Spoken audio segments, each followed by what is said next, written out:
maybe that's what it is, because like for some reason Will said like, maybe I'm Dr. Manhattan. I mean, that's ridiculous. Dr. Manhattan can't pose as a person. Why though? Well, why? There's a lot of parallels between Laurie and I like how how you were talking about the theory of the grandfather being Hooded Justice, and then this episode, Red Scare walks by and he's like, "No, man, Dr. Manhattan is Hooded Justice." And the guy's like, "How is that possible? He wasn't born yet." And he's like, "He can time travel."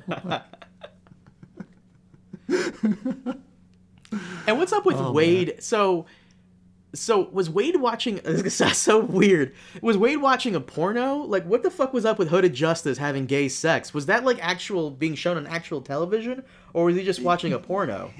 It's really weird. So he wasn't watching a porno. He was watching that regular TV program that everyone watches. It was a little graphic.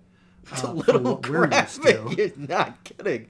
That's so random to make Hooded Justice a gay man, which, by the way, I have no issue with. It's just so this gets in. So this is a funny thing, and this is very Alan Moore. So one of the reasons Alan Moore had Dr. Manhattan be naked is he wanted to focus on how uptight British and American society are with sex.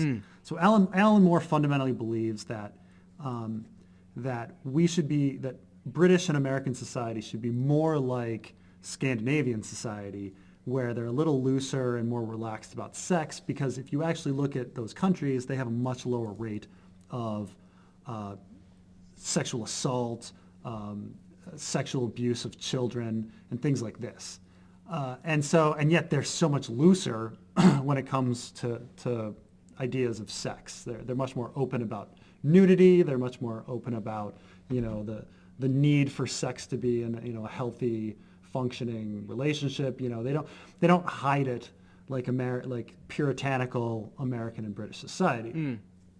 And so one of the big things, and you see this all the time, like if you click on any Watchmen video or any Watchmen article, and there'll be some reference to Dr. Manhattan's dong.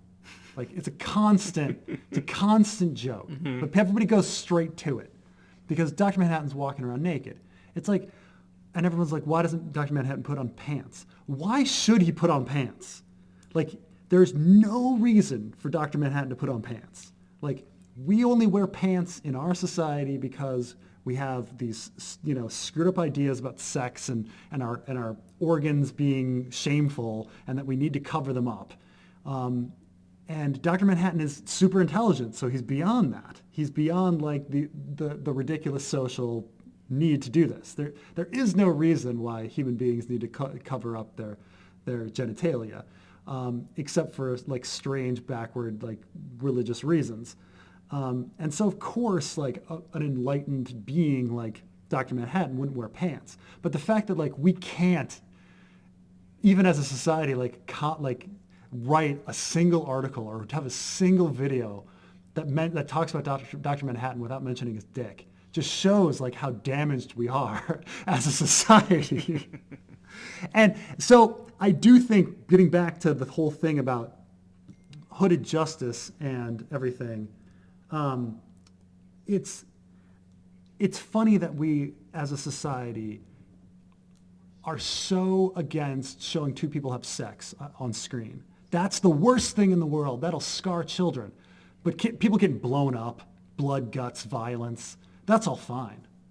But two people having sex, like, which is a wonderful, great thing of two people like, connecting and enjoying each other's company.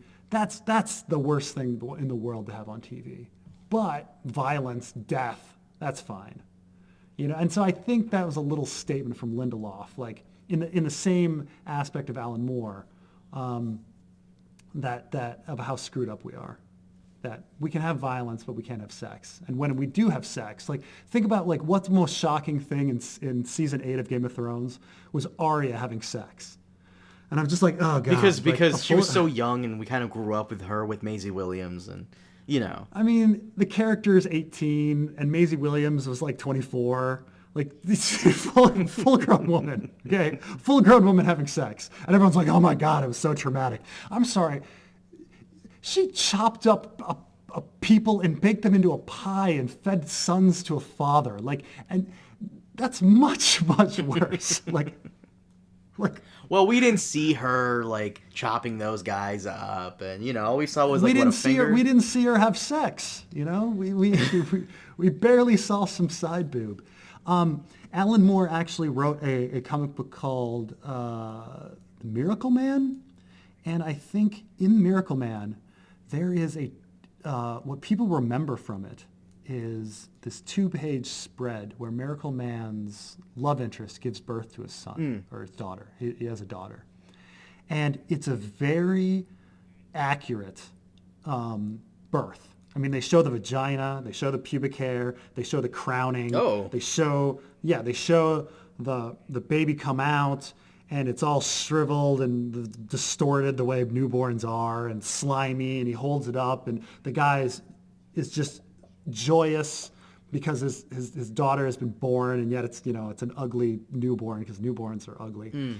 And what everyone remembers how they say graphic that is. And he's like, and when in interviews, Alan Moore's like, you're so fucked up. Like, you're all so fucked up. That like the most beautiful fucking thing in the world, like somebody being born, and how happy and wonderful that is.